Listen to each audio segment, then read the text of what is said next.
For those of you who don't know me, my name is Christine McWilliam. I'm with the Alzheimer Society of Alberta and Northwest Territories. My tech support tonight is Jennifer Sims. She's in Grand Prairie. So if you have any issues, please feel free to reach out to her. She is happy to give anyone a hand. So I'd like to begin today by acknowledging the Indigenous peoples of all the lands that we are on today. While we meet today on a virtual platform, I would like to take a moment to acknowledge the importance of the lands which we each call home.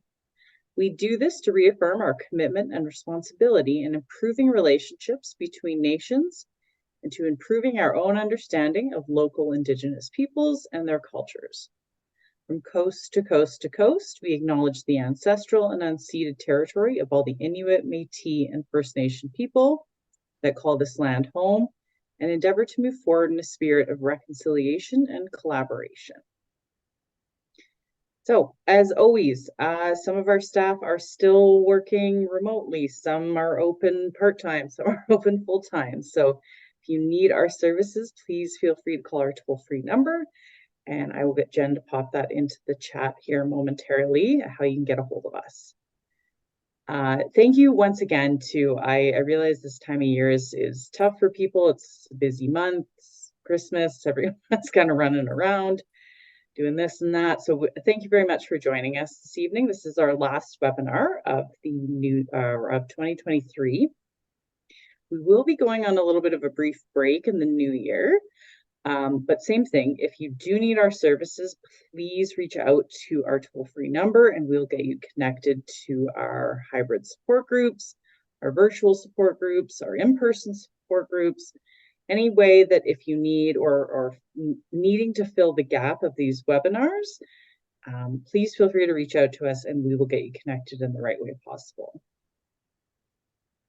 We are recording, as people saw. This will be available tomorrow to view on our Asant Cafe. If you'd like to ask a question, we are going to do a question and answer section at the end.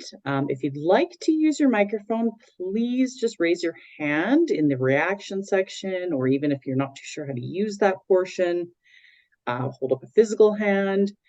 Hold up a piece of paper that says, I'd like to ask a question, any way that you can get our attention, and we will definitely put you in the queue and make sure that you have a chance to get your question answered. Also, you can directly message our tech support Jen or myself if you'd like to ask more anonymously. We are social, so if you'd like to keep an eye on what we've got going on in the new year, please let us know. And we're happy to keep that updated and let people know what we're up to. And one of the things that we are up to, and which is the reason why we're not having many more webinars for the first 3-4 months of the new year, is because we are actually looking to update our Asant Cafe. So feel free to join or follow all that good stuff on social media and keep an eye on what is happening with us in that department. So with that being said, I'm going to introduce our presenter and then let her take it away. So Kristen is a registered dietitian and owner of Aging Well Nutrition Services. Her passion lies in assisting caregivers and older adults as they navigate nutrition concerns related to aging. She was actively engaged in various long-term care centers across the Edmonton area, advocating for enhancing accessibility to nutrition services for residents for nearly a decade. She is now happy to extend her expertise to caregivers and loved ones within the community. She is an active member of the Dietitians of Canada Gerontology Network as the Education and Events Co-Chair. She was a contributing author for the Menu Planning and Long-Term Care in Canada's Food Guide in 2019. She was also the most recent chair in the Long-Term Care Registered Dietitian Action Group for Alberta, which was an advocacy group dedicated to improving access to nutrition and dietitian services for those living in care in the province. So, Kristen, I'm going to stop sharing my screen and let you take it away. All right, sounds good. Okay, so I'm going to share my screen now. All right. So Let me just get into my actual screen here so I can see what I'm seeing. All right, so welcome everyone, and thank you so much for that introduction, Christine. So as she mentioned, my name is Kristen. I am a registered dietitian here in Alberta. I can serve people in not just this province, but also all 3 territories and a majority of the maritime provinces, excluding Prince Edward Island. So just a fun fact there. So today's webinar, we're going to go through nutrition care and how dietitians can support you along your journey through Alzheimer's disease for both caregivers and those experiencing Alzheimer's disease. So without further ado, just have a brief disclaimer here, just so that everyone is clear. The information on these slides are my own and do not necessarily represent the position, opinions, and behaviors of dietitians or my profession in general. They're personally my opinions. Any medical information is provided as an information resource only. It's not to be used or relied on for diagnostic or treatment purposes. It shouldn't be a substitute for professional diagnosis and treatment, and please consult your healthcare provider before making any healthcare decisions or for specific guidance on medical conditions that you might be experiencing. So just my disclaimer. So today's objectives. So we're going to look at what are dietitians? What the heck are we? Who are we? What can we do for you? We're going to look at, and hopefully I'll give you some valuable insights into how to optimize dietary choices and nutrition to enhance overall well-being and quality of life for your loved ones or anyone who is experiencing Alzheimer's disease. And then I have a few, hot topics or common questions that I get asked, and I'll share the truths behind them so that you guys have the most up-to-date information. So hopefully they're relevant to what you might be experiencing or what you may experience in the future. And as Christine mentioned, we do have a question and answer period at the end, but feel free to shoot your hand up in between if you have a question, like a burning question that's really relevant to whichever slide we're on, and I'm happy to take questions in between. Okay, so I want to make this a lovely conversation, not just me talking at you. I love to hear what you guys have to say because, of course, you're experiencing this, and that's really important. Okay, so first and foremost, what is a dietitian? So we translate scientific, medical, and nutrition information into practical, individualized. Yes. Sorry to interrupt. We're not seeing the slides move. Oh, interesting. We're just still on the main slide. Oh yeah, there we go. So we're on, it says we're on number 4 now. Is that correct? Yes. Okay. Sorry to interrupt. Maybe I need to not be on this screen. Yeah, so however you just it did might it right be that there. I need. No problem. It could be, again, I'm using Canva like I was mentioning to Christine earlier, and it's new for me, so maybe I need to stick to the old plan. So I won't see my notes, so I'll do my very best. So if you can see my screen now. Yeah, all good. Perfect. Okay, so the definition here.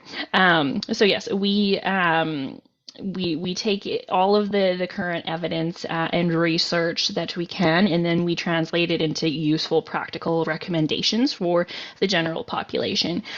So this is, the basic definition of a dietitian. If we go a little bit more in depth to what a dietitian is, it's someone who's completed at least a bachelor's degree in nutrition and food science. They've then undertaken a internship in one of the provinces or outside of Canada as well. Usually it's at least a year long. We go through all sorts of different situations, so working in hospital settings, long-term care centers, as well as the government, community health centers, and things like that. And then after that, we have to pass a nationally accredited exam, the Canadian Dietitian Registration Exam. And after all that is said and done, then we can call ourselves registered dietitians.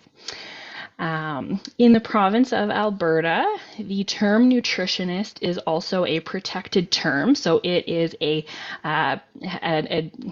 what do we call that? A designated title. So only people who fit all the criteria I just mentioned can call themselves nutritionists in the province of Alberta. And this is different than other provinces. So you will see people are able to call themselves nutritionists, say in BC or Saskatchewan or Manitoba, and they might not actually have all of this training. Truly anyone off the street could call themselves a nutritionist. So just be wary if you're searching for other folks online calling themselves a nutritionist. Just make sure that they are fully accredited, and that way you are getting the best quality care for yourself and your loved ones. So working with a dietitian, there's, I think, lots of benefits. So these are for the general population. So working with a dietitian, we will work with you to create nutrition goals to help you reach your overall health goals. We will provide useful nutrition advice. Sometimes, depending on what the research shows, sometimes it's hard to apply things to your life or understand it. So we can offer you practical solutions that will actually help. We will help you to build long-term habits. So a lot of times, of course, people go on fad diets, crash diets. They get a lot of weight loss quickly and then it goes away, and they're struggling to figure out why. So we will help you to work on building those long-term habits, long-term success.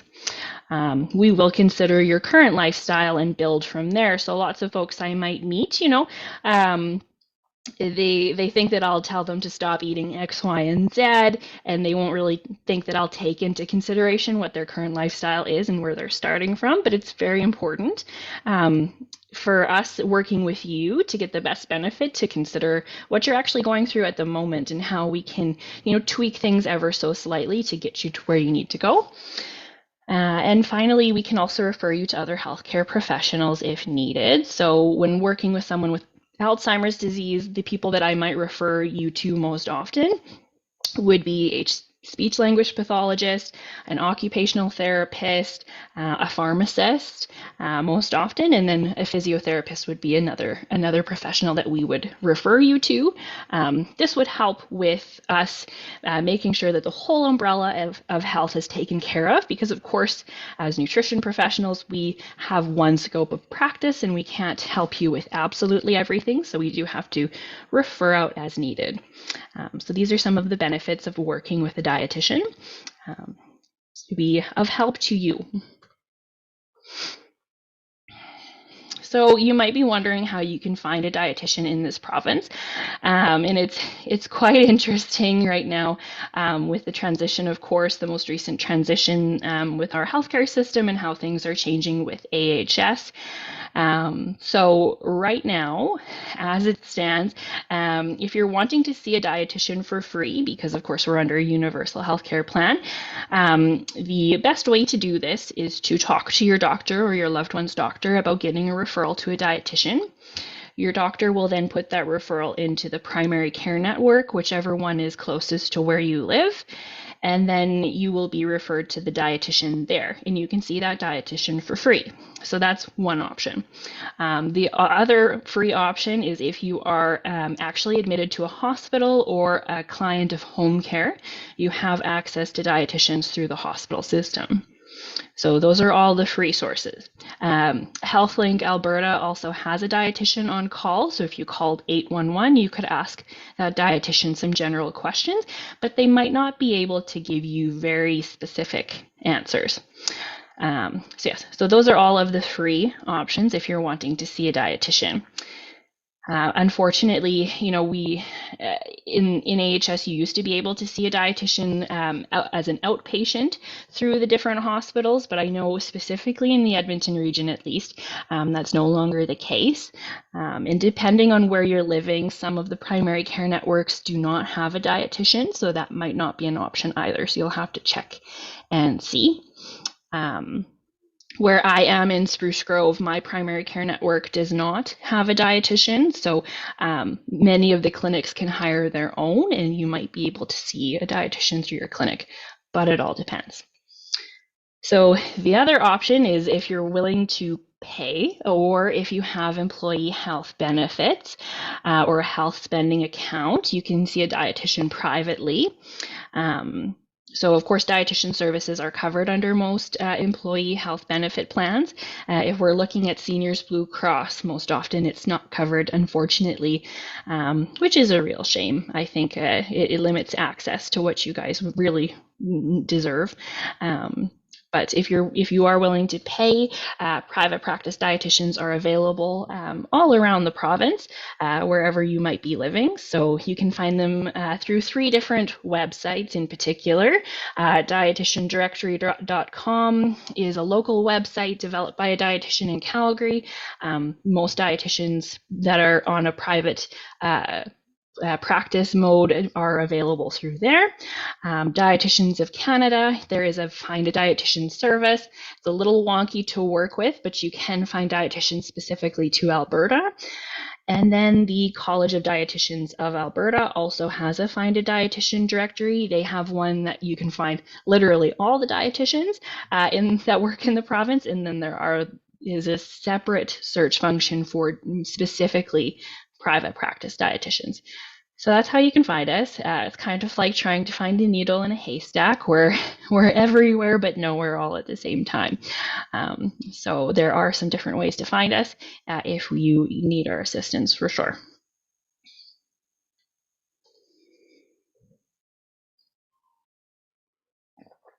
So this is a really important slide, and I hope that it helps to highlight or trigger in your mind that maybe it's time to reach out for some help. So here are some signs of when to seek help from a dietitian. When you want to make changes to the way you eat and you have no idea how or what you're trying to look for. Dietitians can be a great resource to help you figure out how you want to change your eating pattern and how to get there successfully. So we can be a real big help there. When you have a newly diagnosed food allergy or food intolerance, or you're having digestive issues and you find that you're starting to limit your food choices, you're really restricting yourself, or you really don't understand how to tackle these issues. So a lot of times I'll see seniors in general, or older adults in care homes, where they'll have, say, a new diagnosis of lactose intolerance. It's becoming quite common in our older populations. And it can be a struggle to figure out how to make sure to get calcium in the diet when you're taking away dairy for some folks. So that might be an area where we can definitely help you figure out how to make sure you're getting good quality calcium through the diet. When you're having a nutrition-related health issue, such as diabetes, heart disease, high blood pressure, and I would also lump into this category Alzheimer's disease because it is a nutrition-related concern. So what you're eating can change how Alzheimer's advances, and Alzheimer's will also impact how you're eating as well.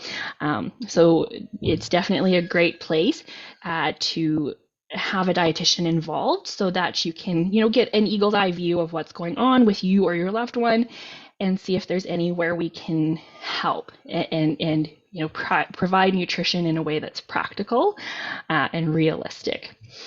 And this is one that might be triggering for a few of you. So when you or your loved one are eating less than you used to without any real reason, or if you're experiencing weight loss without trying to lose weight. So a lot of folks will think, oh, that's just old age. People lose weight. It's no big deal. But losing weight to someone who's already very tiny, or even someone who is a larger body, it has a big impact on overall health and strength and mobility, immune function, and everything. So it's really helpful to, get a dietitian's input into what's going on and see if we can figure out what the cause is and how to better nourish you or your loved one. And then finally, if you have questions about, nutrition and your health, and you just want to know what's going on or what the recent data shows or the best research shows, getting advice from a nutrition expert is a great place to start. So a dietitian can be that nutrition expert for you to get some information for yourself. So these are a few places the dietitians can help with. So I hope that this kind of shows that we can be of help to you, and we can help you work through any of your issues. Because a lot of times, of course, food is a big part of, say, how Alzheimer's is advancing, and it's really it can be like it can make a huge impact on how things change. So yeah. So my next topic is going to be mealtime and hydration challenges. So these are kind of the common things that I see or have seen in care centers with folks who are experiencing Alzheimer's disease. The concerns that I get from their caregivers and their loved ones, and how I normally tackle them, and my surefire ways that will hopefully help you to manage what's happening with you or your loved one. So we're going to start with mealtime issues, because food is so crucial. So the two main issues that I tend to have to tackle in long-term care centers, or with anyone with Alzheimer's disease, is a reduced appetite, where they're not eating very much anymore, and then they're having challenges feeding themselves. So we'll start with the reduced appetite. So some of the main ways that and these are the very, very simple ones that I use often with folks. They're usually my go-tos when I'm starting to tackle people who are eating less. So the first thing that I like to start with is to switch from, the traditional 3 meals a day and a snack. I switch to 5 to 6 smaller meals and make them more nutrient dense. So what I mean by that is, offering food every 2 hours, 2-3 hours in a smaller meal. You can still use the same plates, but maybe put half the amount of food on the plate, and pick the foods that are a bit higher in nutritional value. So dairy is an excellent one, animal-based proteins, some of the fruits and veggies, probably more on the cooked side, depending on dentures, things like that. So make them more nutrient dense and smaller. Oftentimes with Alzheimer's disease, if we load up a plate, it becomes very overwhelming for the person who's having some cognition issues. And so they'll look at it, it'll be overwhelming, and they'll just push it away because it's too much. So if we put less on their plate, while it might seem like we're going, in the opposite direction of nourishing, they'll actually eat it all, and they might even ask for a second plate later. But if we start smaller, it works much better. So offering smaller, more nutrient-dense meals. This could also look like offering some larger snacks, say, throughout the day instead. Can be really helpful with tackling that reduced appetite. Creating a social eating environment is really helpful as well. So one thing we might not realize is that loved ones who live in isolation, say it's just mom or mom and dad, it's quite isolating and lonely. And as a social society, we do tend to eat better if we are enjoying our meal and having a really great stimulating conversation. So often when I have someone in a care setting and they're not eating very well, I will ask the loved ones to start coming in for meals, get friends involved, other family, everyone who can kind of rotate through to sit there and be with the loved ones, so that they can eat better, because we will eat better if we're with others. The example that I use for staff in care homes often is to reflect back on those big events in life, the big weddings, funerals, birthday parties, barbecues, all those sorts of things. They're really social. There's food there, and we normally eat way more than we should. So it's a great way to help our loved one eat more, is by just having a chatty meal.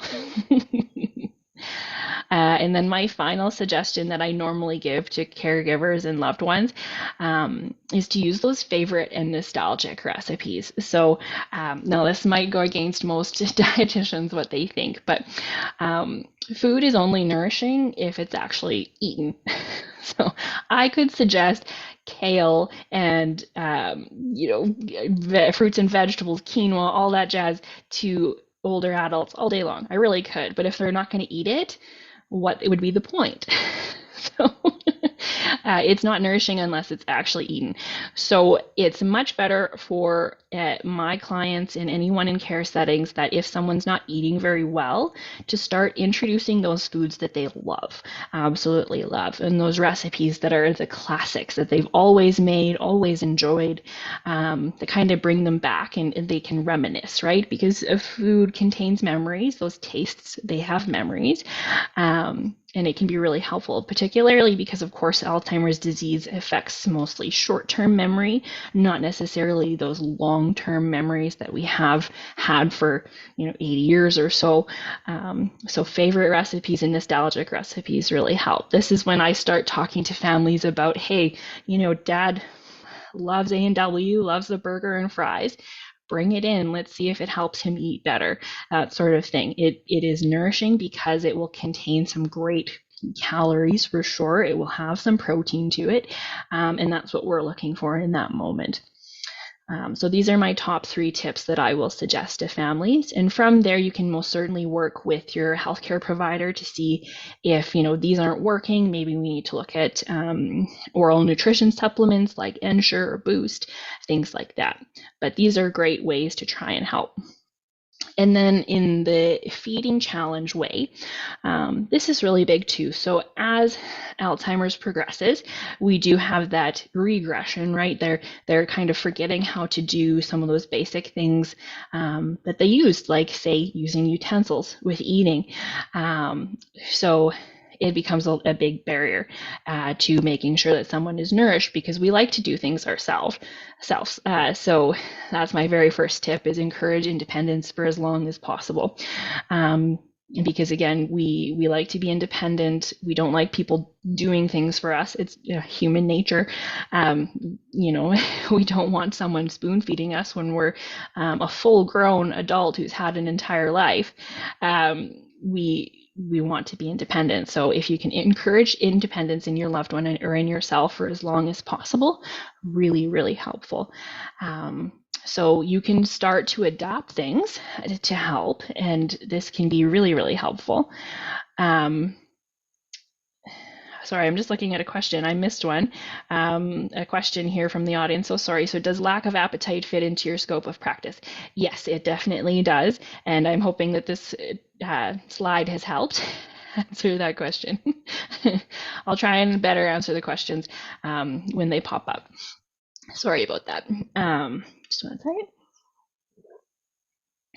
So as someone is progressing through Alzheimer's disease and is having trouble feeding themselves, the first thing that you'll notice that they struggle with is using utensils, because that's a learned habit. As children, we start by using basically our hands or someone else feeding us, and then we slowly work on a pincer grasp where we have a different, it's again a learned kind of skill, well, kind of, and then we move into using utensils, and it takes a long time. I have a 2-year-old sleeping in the next room, and utensils are still a little bit of a challenge for him. So it's something that we learn, and as Alzheimer's advances, it's something we unlearn, unfortunately. So if you're starting to notice your loved one has trouble with utensils, the best thing that I have found that works is switching to something called a finger foods diet. So it's anything basically that can be eaten with your hands.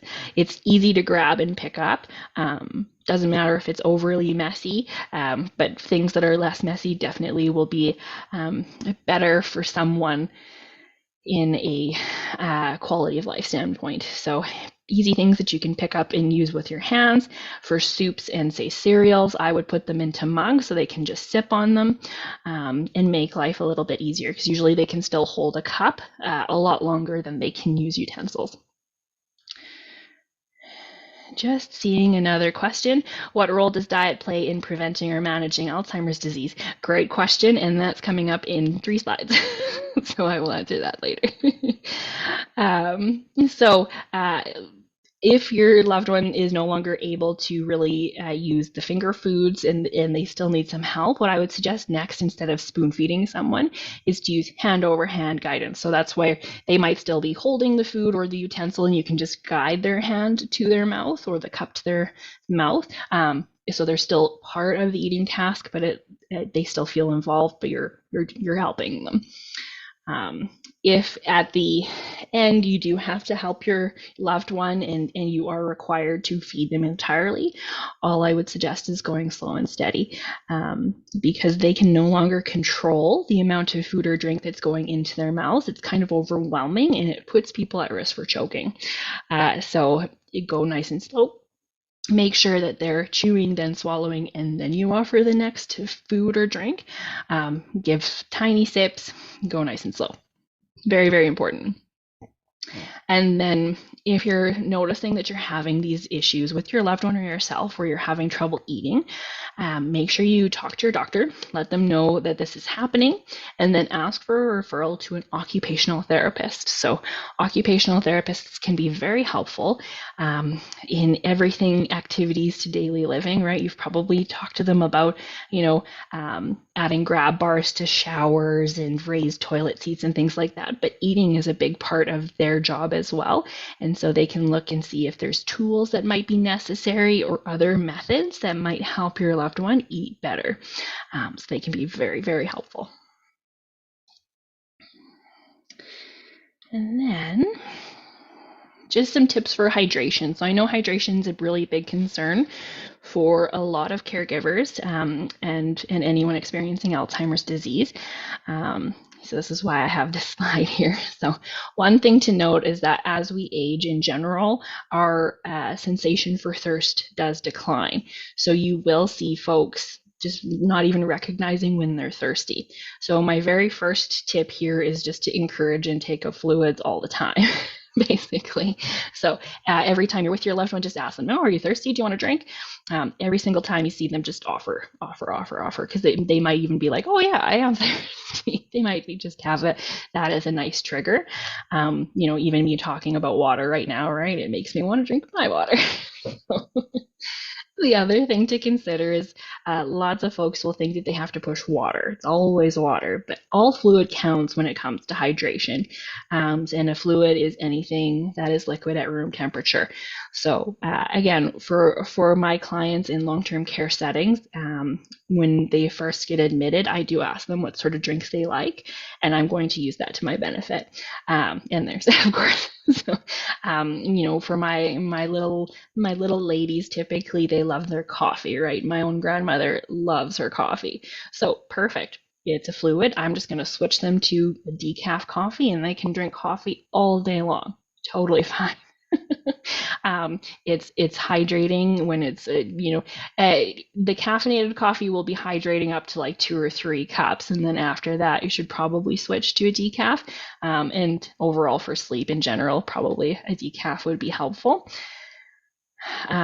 So that's my suggestion there.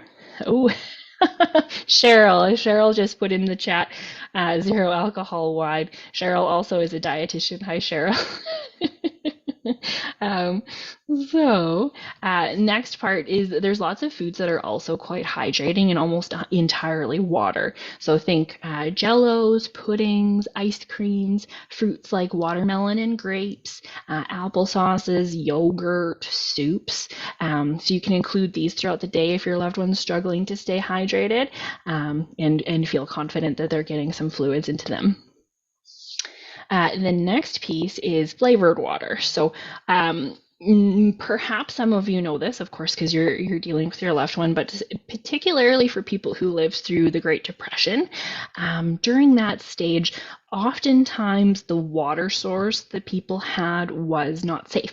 So they were drinking more so their milks, juices, coffees, and teas, that sort of thing. And so as people are regressing back in their Alzheimer's disease, they might be in a point where they think water is unsafe, or they just generally just don't like water. Lots of people don't like the flavor of water because it's flavorless.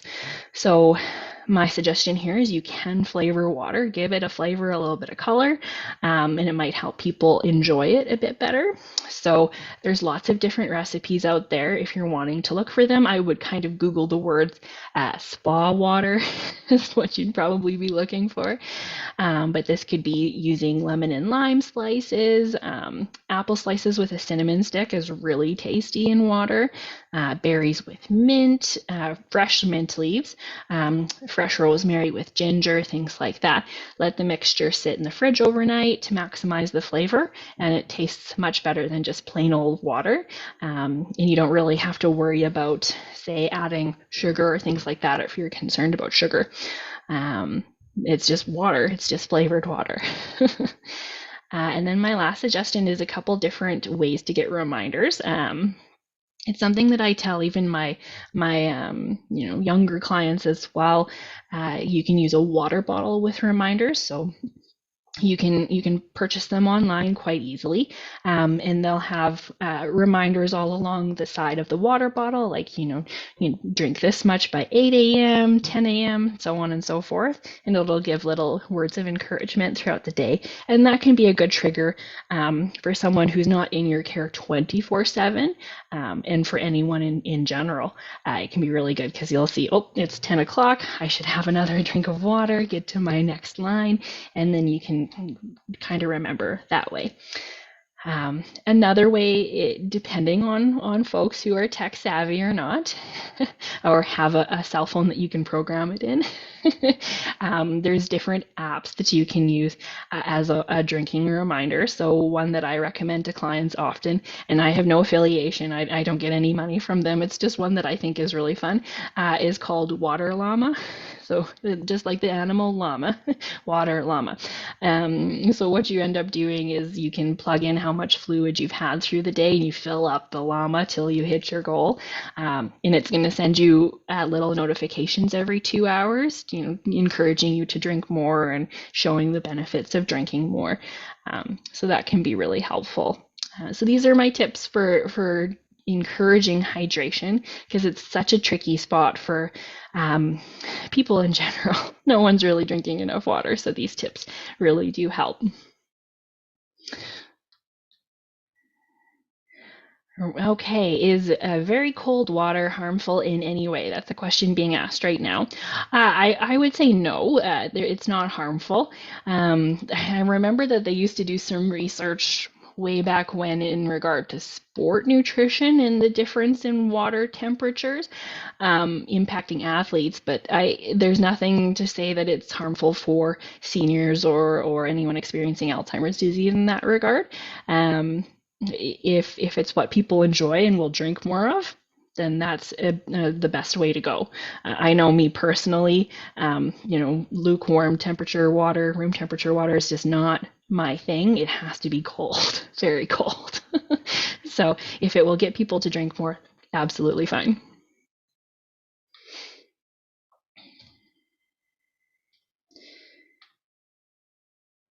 Okay, so now we're going to get into my hot topic questions, the questions that I get asked very often, and one was already asked, so we'll get right into it. So, what is the best diet for the early stages of Alzheimer's disease and for folks who are wanting to reduce their risk of Alzheimer's disease? Now, of course, diet can play a role. It's not going to cure or prevent, but it can help. So in the early stages of Alzheimer's disease, the best research that we have right now is for a Mediterranean style diet.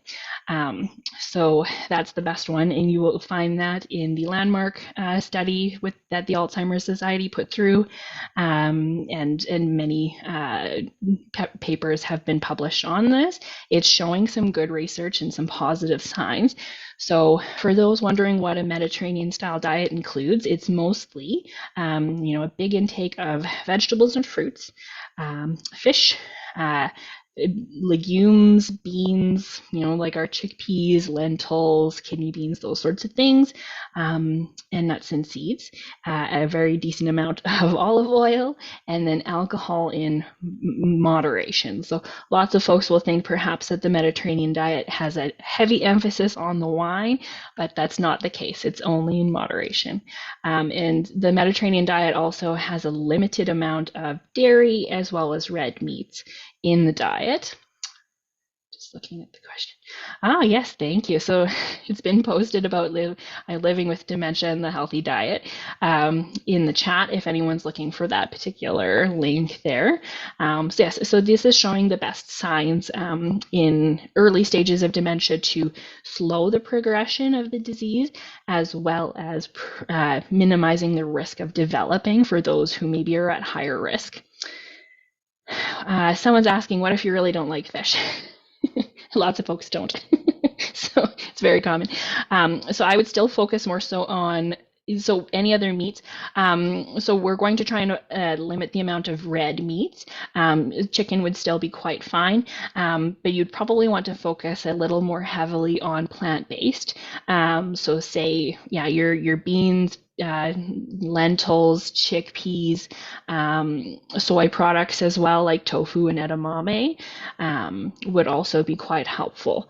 Limiting the red meats here would be what would be helpful to slow the progression in those early stages. Once we get into the mid to late stages of Alzheimer's disease, it's up for conjecture of what's truly quite helpful. Following this diet in general is quite beneficial. So you will see that this Mediterranean style diet is also now what the new Canada's Food Guide looks like, as well as many others. So yes, and the biggest research does show a slow in cognitive decline for a heavier intake of fruits and veggies, as well as nuts and seeds in particular. So all very helpful. With the fish, it's more so because it contains omega-3s, which are anti-inflammatory. So you can always speak with your doctor if you're not liking fish about if you need an omega-3 supplement. So those are the foods that will be the most helpful in slowing progression of Alzheimer's disease or minimizing the risk of developing Alzheimer's disease.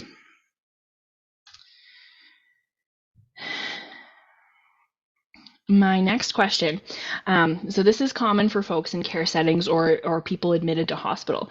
My doctor, speech language pathologist, dietitian, occupational therapist, some sort of healthcare professional has said my loved one should only eat pureed food, but they want a burger. What can I do?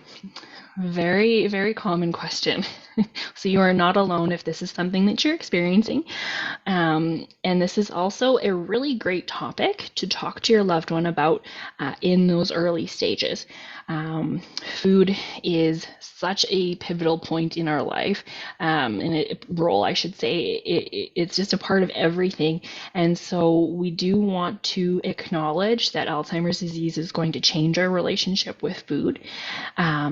And we do want to ask those questions about what does food look like when I'm at the end stage or later stages of Alzheimer's disease, because Alzheimer's disease changes the way that we swallow. Maybe you guys know this, maybe not. It might be a fun fact.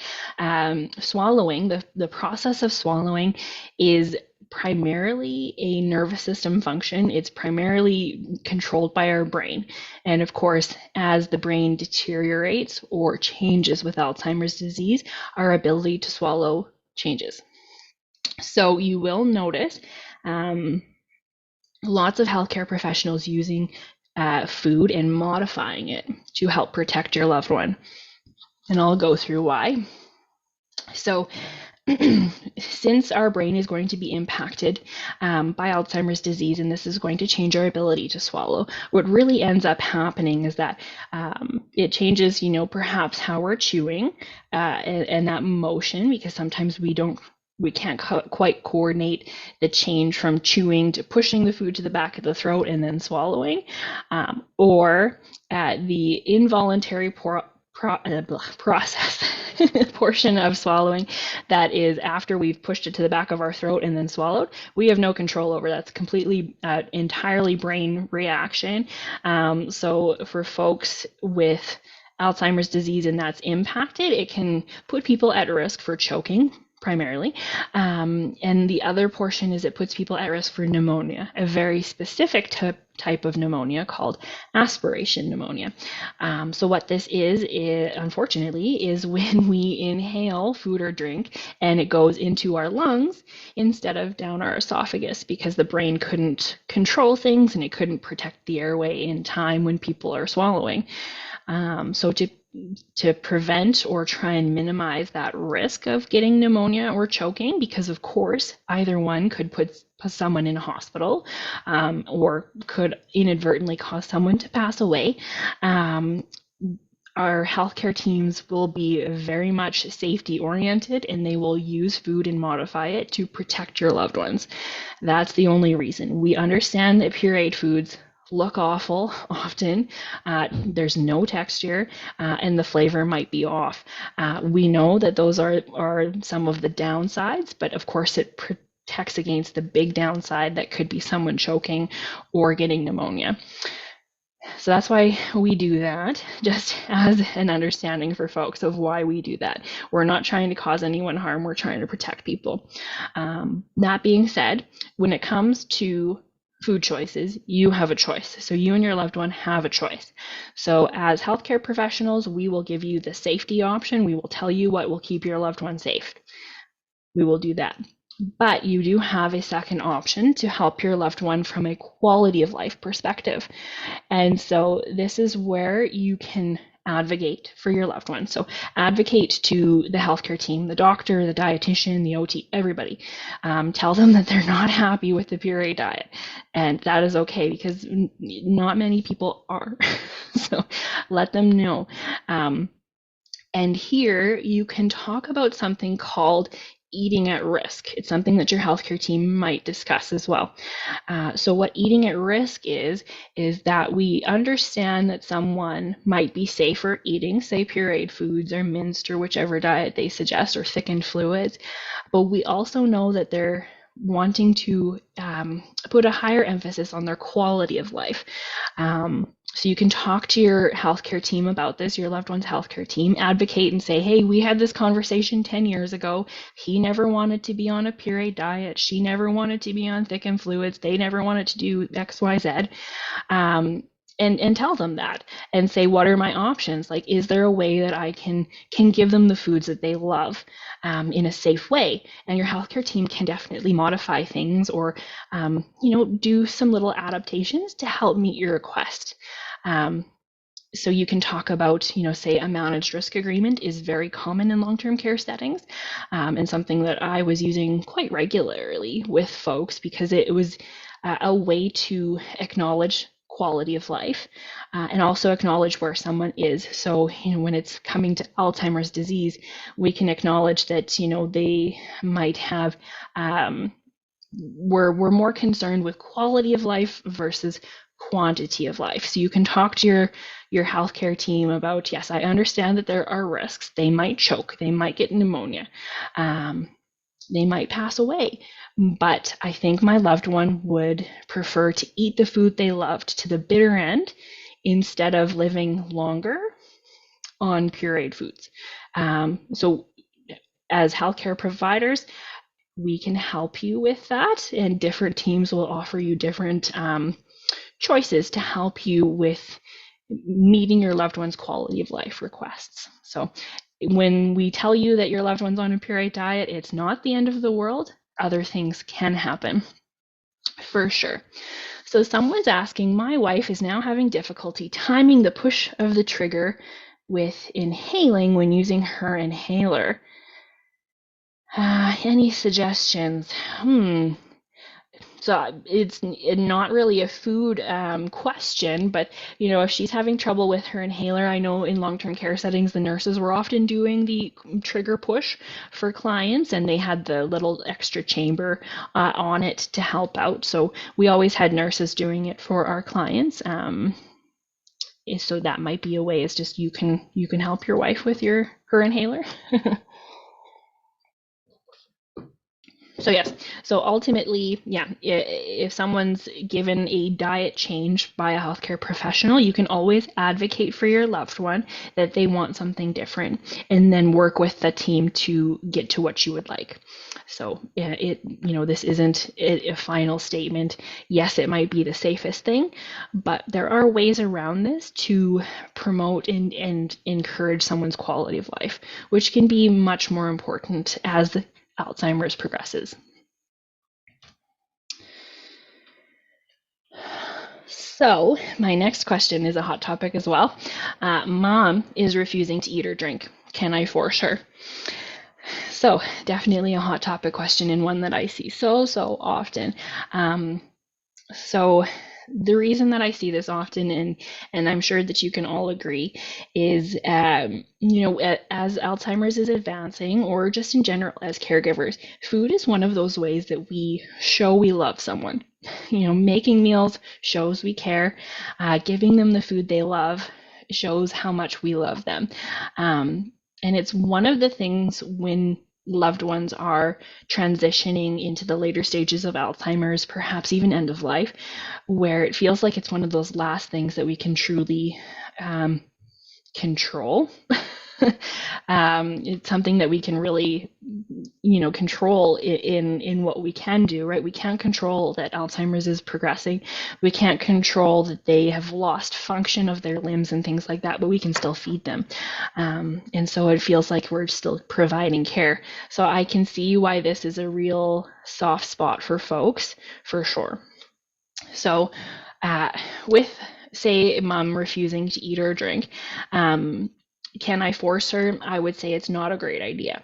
So what I would do instead is definitely talk to the dietitian, say if you're in a care facility, or get a referral to a dietitian from your doctor, and they're going to investigate why they're no longer eating or drinking.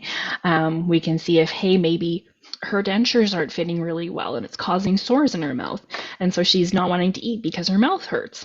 That's a big thing, right? So maybe she needs a break from her dentures, a soft diet for a few days, and she's back to what she needs to go. But she couldn't communicate that. That could be one thing.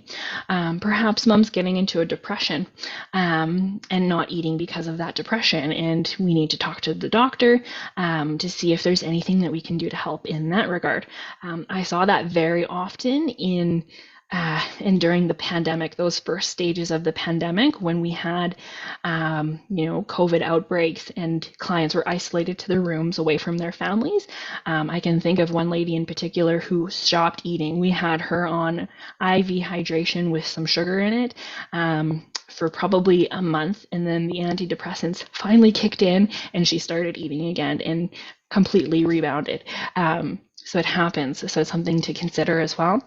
And if, at the end of the day, the dietitian has looked into absolutely everything, can't find any reason that they're like why mom is refusing to eat or drink, we might be transitioning into the end stages of Alzheimer's disease, where of course Alzheimer's will turn off our hunger cues and we won't be hungry. And this might just be, unfortunately, end of life. So at this point, if we're transitioning towards end of life, nutrition is not something that the body is going to be needing. Body systems are naturally going to be starting to shut down, which requires less energy, which requires less nutrition. And so we might be getting into that stage. And so you will have a dietitian then at that point suggest something called eating for comfort.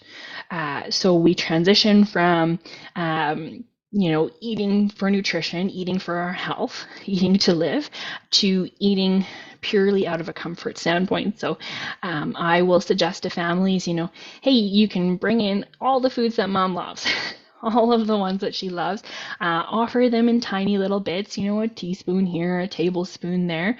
And if she refuses, totally fine, no pressure, that's okay.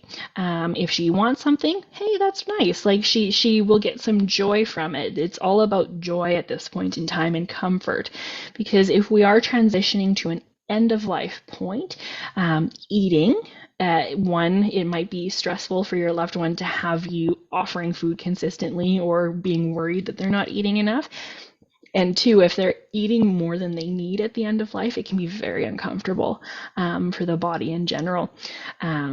So if we switch to just eating for comfort, where it's kind of a no pressure zone, we offer it, but it's okay, then that's all right.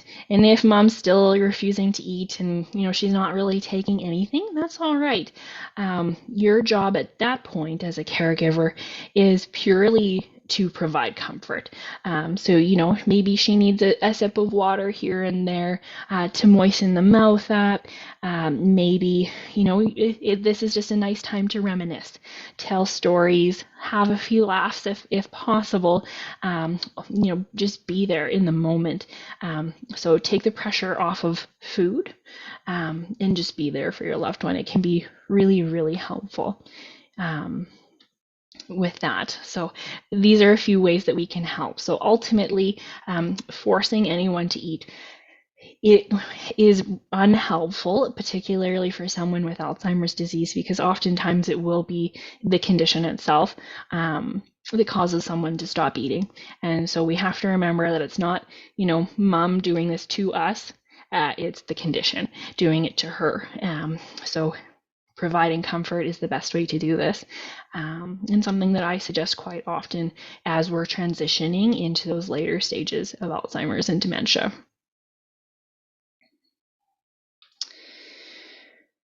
And my final question. So this is also a hot topic and something that I hear often in care settings for sure. My loved one isn't eating well. Will a tube feed help? So when we get down to the basic answer, yes, a tube feed will help. It will help nourish someone, no problem. It definitely will. But having worked in long-term care for a very long time and seeing folks on tube feeds, I think that a lot of us look at what tube feeds are in the short term and not necessarily what they look like in the long term.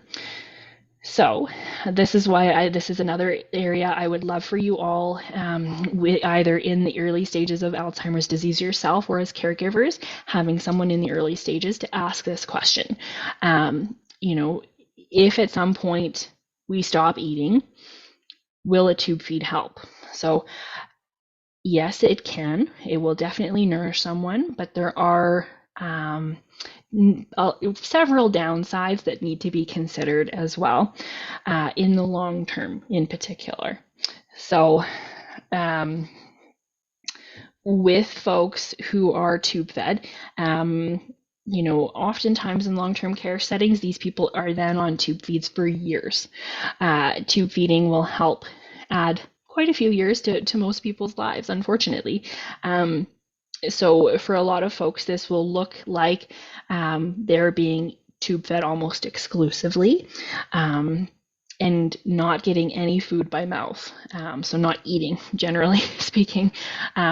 So in the long term, this will look like people no longer enjoying or being able to enjoy food, or in very tiny amounts, if at that. Dry mouth is a big risk because, of course, they're not taking anything by mouth. Everything is going usually right into the stomach because they will make a permanent port. So when you're in the hospital originally, they'll probably put one down the nose to help someone get some nutrition, but if it's a more permanent solution, they will have a surgery and have a tube placed directly into the stomach through the abdomen, which can cause issues in and of itself as well. So you can get some skin irritation, you can develop wounds around the port, we can develop nausea, vomiting, diarrhea, constipation. People are often in bed for a very long time with these tube feeds because they generally have to be quite still. So folks are more at risk for developing bed sores. And further to that point, oftentimes, they will need to have care lying flat. And so if they just had a tube feed, there's a higher chance for aspiration or regurgitation of some of those contents into the lungs, and they can get pneumonia from that. there's so many different things to consider. So most of my folks that I've had on tube feeds in long-term care homes, um, one lady I can think of in particular, she she lasted probably 5 or 6 years more than what she might have been without the tube feed, and it was rather unfortunate. She couldn't take anything by mouth, um, and there's not a lot of joy in a life without food. So it's something to consider. So, and one other thing to note as well, kind of I alluded to it with the pureed versus burger thing. Um, so as healthcare professionals, we're going to give you the safety guidelines. We're going to give you what the best choice is, among others. So we're going to give you all the information you need to make the choice, but ultimately it is your choice. So if you think that a tube feed is going to be helpful for your loved one, that's great. That's your choice. But if you don't think it's going to be helpful, and if you feel like your healthcare provider is kind of pushing it, again, it's your choice. You ultimately get to decide. One other piece when it comes to Alzheimer's disease to consider, we have contraindications, just like medications, right? So one consideration that for dietitians that we say is probably we advise against it is we typically do not use tube feeds in conditions that are considered terminal. So those conditions that do not have a cure. And Alzheimer's disease is one of those conditions that does not have a cure. And so we do not advise tube feeding in folks who have Alzheimer's disease. And the main reason, I would say one of the main reasons, as well, is because of the short-term memory issues.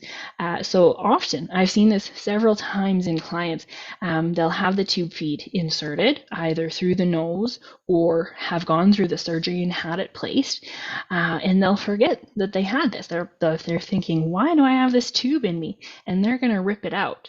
I've had folks who rip out their tubes through their stomach often, and after the third or fourth surgery to replace it, you do question whether this is benefiting the person or not. So yes, so tube feeds most certainly will nourish people, absolutely.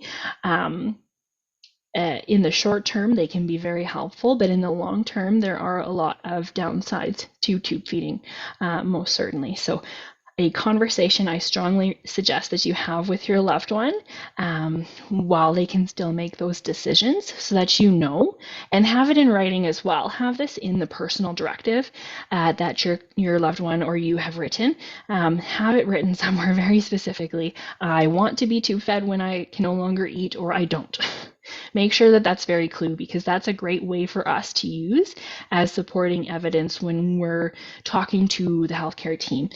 So I look at personal directives for this sort of information when I'm working with clients, to make sure that your opinion is still held to the utmost regard. It's the most important, from a quality of life perspective, from a medical care perspective, your opinion counts. So make sure that this is in writing and advocate. Again, it's your choice. We will provide you all the information to make whatever decision you would like, but it is ultimately your choice. We don't have a say. Like it's not our choice. It is entirely yours. So yes, so these are my 4 hot topic questions and some of the answers to them. And this is me. So we are at the end here, so I'm happy to take some questions if anyone has any. Perfect. Thanks, Kristen. Yeah, as always, really great presentation and lots of great information. I am going to give people a chance to get a start. Kristen wanted to get a little bit of feedback. So we did build a poll. If people could take 1 to 2 minutes max is what it would take to fill out. We would really appreciate the feedback. And in the meantime, I wanted to mention, I don't know, Kristen, have you heard of something called jelly drops? They originated in the UK. Okay. So folks can actually get them here in Canada now, which is great. Because I know they had come out in the UK quite, a little while back. And Yes. yeah, people can access them now. So I just put the link in the chat for folks. They're really good for hydration, and they, as far as I understand, they just dissolve in someone's mouth, so they don't necessarily need to have chewing or swallowing capabilities. But I would, there again, that is not medical advice. That is just my understanding of They how they work. they're actually more of like a gummy candy, so they're not considered safe for people on thickened fluids or modified diets. Okay, They okay, don't, yeah, that's good to know. they don't dissolve. Yeah. But they are, I think, 95% water. Um, Yeah. yeah, I did have a meeting with Jelly Drops in like September. Um, they were looking at some different things here in Canada, and looking for some dietitian assistance on things. And yeah, so it's more of a jelly texture. Okay, that's very good to know, because yeah, I haven't actually Hmm. ever physically had them. I had seen them years ago, and I was so happy to see they had come to Canada as an alternative Yeah. hydration solution. So They're yes. working on Uh, several different products too, some new things. oh, okay. Excellent. That's really good to know.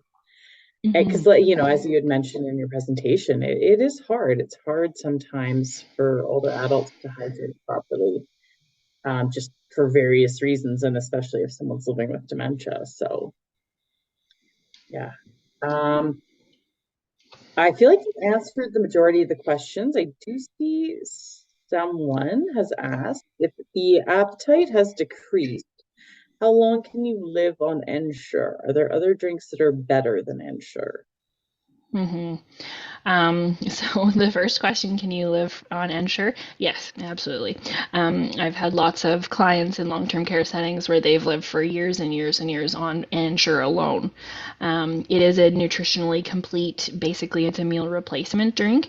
So yeah, you can live for forever on it.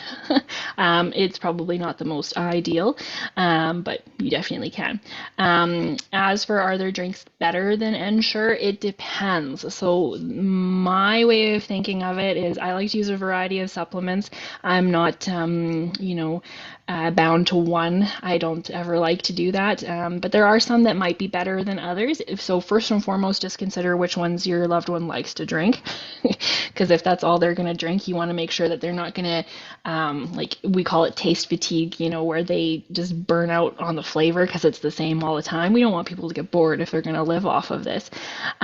Some other things you can always talk to your doctor about, some that are a little more nutrient dense. So one that comes to mind, although it's always shorted in Canada, is called Resource 2.0. Or a 2 cal HN. So it's 2 calories per milliliter versus Ensure, which is usually 1 or 1.5. So it's a little better. So you don't have to drink as much, because sometimes, right, if people can hardly drink enough water through the day, it's hard to drink, 3 or 4 or 5 bottles of Ensure. Hmm. So it all depends on the person. Okay, and would you be able to find those just at your local grocery store or pharmacy, or where would you those to look for them? Yes, you'd be able to probably order them through the pharmacy. I know in particular, the most cost-effective option lately for say Resource and even some of the Ensures, depending, is on Amazon. It's much cheaper through Okay, Amazon to get them. Yeah. go figure, right? Good old It seems to be Amazon. so much cheaper. So when I'm recommending it to clients, I am telling them to buy it through Amazon. So my grandmother in particular, she's on Resource 2.0, and yeah, my parents order it through Amazon. Okay, okay. Mhm. And I see you have one more question in the chat, and then I think we'll wrap up if that works for you. Oh, sorry, Sure. two more questions. So is Gatorade a good option for a non-water drinker, other sugary drinks? My dad loves his sugar. I don't know if they like their sweetness. I mean, um, if there's no issue, if the doctor isn't concerned with risk for diabetes or anything like that, Gatorade's a way to get them to drink.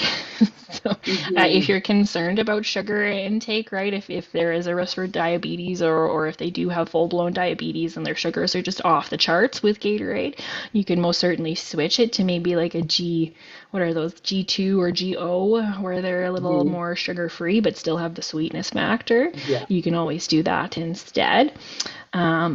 It all depends, and this is it's an interesting thought with the sweetness. So as we're aging, our taste buds are going to deteriorate. We're going to lose them, unfortunately, and they just don't grow back. And some of the flavors that stick around are sweetness. We don't taste it as well. So lots of people will add sugar back to try and get that one. It's salt as well. Saltiness goes away a little bit too, so we do tend to add more salt as we're aging. And then another point to consider too is one of the very first flavors that we get as human beings is sweet, right? Formula and or breast milk are both sweet. So we start with sweet things, and as we're regressing back, that's the flavors we like. Yeah, and that definitely makes sense. And then one final Hmm. question.